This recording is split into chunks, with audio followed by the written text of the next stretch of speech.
What I want to talk to you about right now is the way we think about food.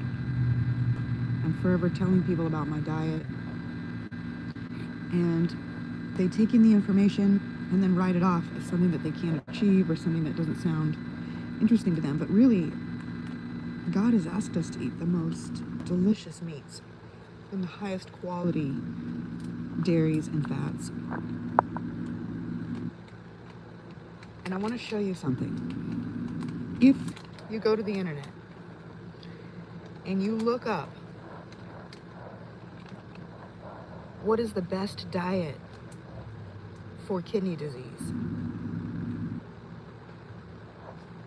it will tell you vegetables and grains, fish and chicken. The best diet for kidney disease involves managing sodium, potassium, phosphorus, and protein, focusing on fresh fruits, berries, apples, vegetables, cauliflower, onions, greens, lean proteins like fish and poultry, whole grains, and healthy fats, while limiting processed foods to high potassium phosphorus items like bananas, dairy, potatoes, sodas, and excessive fluids, often resembling the DASH diet, but tailored by a dietitian as kidney function changes. What they're recommending that you eat is fruits, vegetables, lean,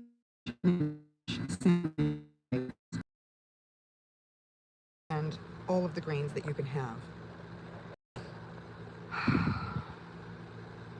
They're not explicitly saying no red meat here, but they usually say to limit or stop red meat. Now, what's really wild is that if you then ask it the same question but differently, not what is the best diet for kidney disease, but how does a particular diet affect kidney disease? So, how does beef collagen affect kidney disease? Beef collagen contains hydroxyproline, which the body converts to oxalate, potentially increasing kidney stone risk, especially in those already prone to stones. However, for healthy individuals, moderate intake as part of a balanced diet might be fine, while for those with chronic kidney disease, collagen supplements are often discouraged due to kidneys' reduced filtering capacity and concerns about oxalate buildups or potential negative impacts on fibrosis. And truth be told, this is not showing exactly what I'm trying to show you, because they're getting onto us. They're making it harder and harder for us to eat healthy foods by continually reaffirming and reiterating that we shouldn't eat healthy beef. Let's try this with arthritis. What is the best diet for arthritis? The best diet for arthritis focuses on anti-inflammatory eating patterns similar to the Mediterranean or DASH diet, emphasizing fruits, veggies, especially dark leafy greens, berries, alliums, whole grains, legumes, nuts, seeds, and fatty fish, while limiting red meat, sugar, processed foods, and unhealthy fats. So again, they're saying it's good to have fruits and veggies, fish, whole grains, maybe some dairy, but limit the red meat. They're lumping it in together with processed meats. Now look what happens. Look up negative effects of chicken and grains. There's people watching this stuff and they're like, this is food. My son makes a good point. How does beef collagen affect arthritis?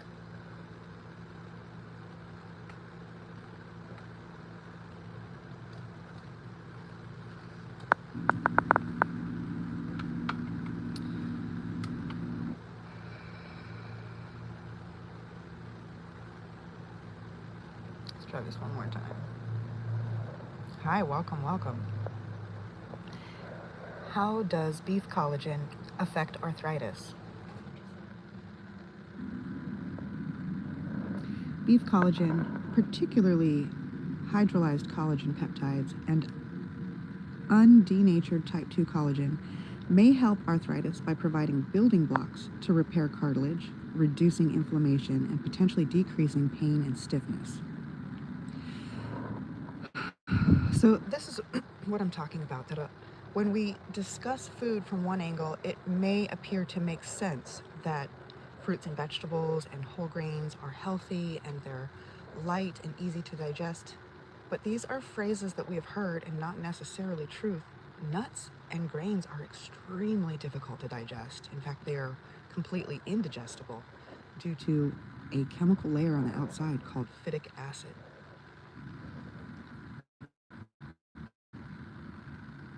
How does phytic acid impair gut absorption of nutrients in seeds?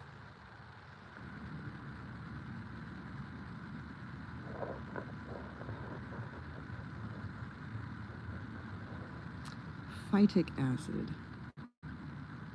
Phytic acid, phytate in seeds, impairs nutrient absorption by chelating or binding essential minerals like iron, zinc, calcium, and magnesium, forming insoluble compounds that the body can't absorb. It also acts as an enzyme inhibitor, blocking digestive enzymes needed to break down proteins, starches, and fats, further hindering nutrient utilization. So, if nuts and seeds are not light on the digestion, but in fact extremely heavy, the interesting part is that beef, when it is very healthy, grass-fed, pure and good, is extremely gentle on the digestive system. In fact, you really cannot feel it in your stomach at all. We have to be aware of proprioception in our bodies and no longer just accept the phrases that we've heard. Yes, bananas are good for you because they contain what? Potassium. We've all heard it. None of us really knows what it means. But the reality is we can't live on bananas because they contain too much sugar. Hi, welcome. Drop in the chat if y'all have any particular health issues that you've been working on. For instance, with arthritis or poor skin health, maybe acne, maybe joint pains. Maybe you've got frequent headaches. The answer is found in the Bible, which is really, really, really beautiful. The original Hebrew Bible was called the Torah. What does Torah teach about eating beef?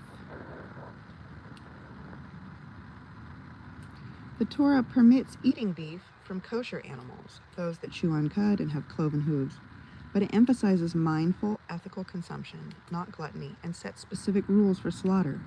The preparation, like removing blood, making it a spiritual act for celebrations, not just daily indulgence.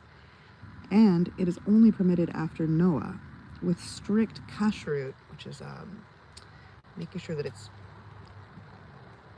butchered correctly, laws governing all meat. I would add to this that not only is it permitted to us, but it is actually commanded.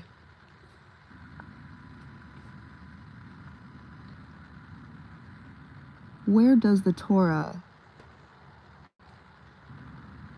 teach that God commands us to eat meat?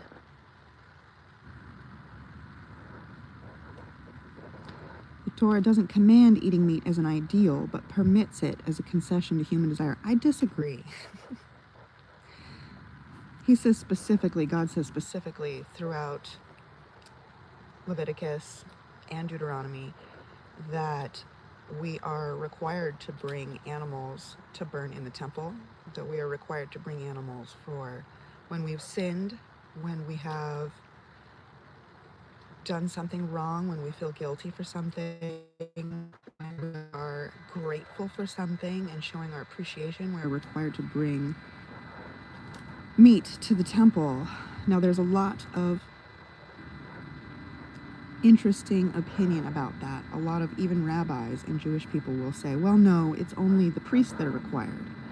But the instruction is for the people themselves to bring their offerings for the priests to butcher. So it's not for priests to do, but for people to do with the priest's assistance, because it's difficult to slaughter a cow or a goat. So I don't think I'll make too much of a long video out of this. I just really wanted to show how powerful the information that we're being given is, because most people just don't know how to ask the questions that are needed to get the answers that they're looking for. You can look up, are fruits, vegetables, and grains healthy for a sick person? And it'll probably say yes. Eating a balanced diet of vegetables, fruits, and whole grains, lean meats, and dairy is important for maintaining your health all year long, but especially during cold and flu season. Fruits are a rich source of vitamins, minerals, antioxidants, and fiber, which support your overall health and immune function.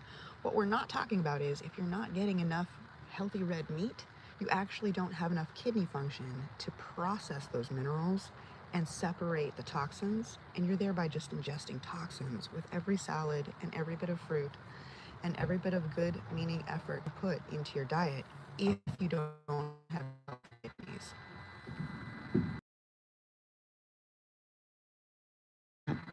I've developed a diet based on what makes my body feel best.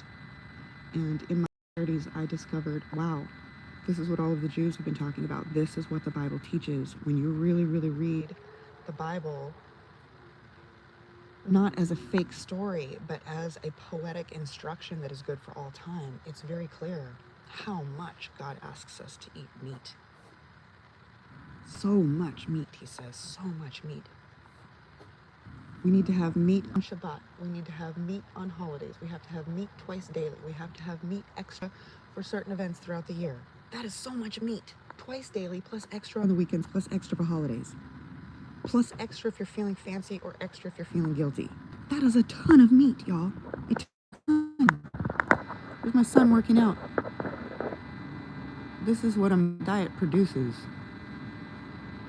This is a young boy who's also not even getting all the nutrition. Food is expensive nowadays. But what we do eat, grass-fed, and he's out here just lifting heavy objects. We also have been commanded to take care of animals. And there's something really powerful about this, that these creatures know better what to accept and reject in terms of food than we as humans do, because they're not reading anything online about doctors' recommendations. They're not interested in catering to whatever their kids are begging for at the store. They're just going and collecting and consuming what is naturally created by God for health, for feeling good. These creatures just want to feel good. And the way I have discovered my diet is by discerning what feels good. So if you'll notice my nails, they're a little bit yellow. They're cracking and peeling. And I have reached a point in my health recently where I'm realizing that a year or two of relaxing on a good diet, even in the early 40s, I'm only 41 years old, and in less than a year's time off of my diet, I've developed kidney disease and rheumatoid arthritis. Both of them are an option in my family, but they're not an inevitable in me if I'm managing my...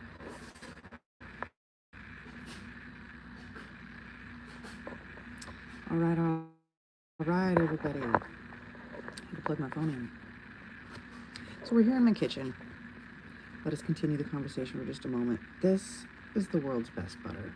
Unless you've got your own cow or you've got a neighbor with a great milk cow that's eating grass, this is going to be your best bet at a store. Kerrygold butter. It is truly a remedy for your hormones, a remedy for your health, and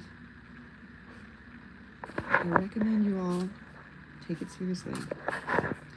I'm going to show you also, this is what we eat every day.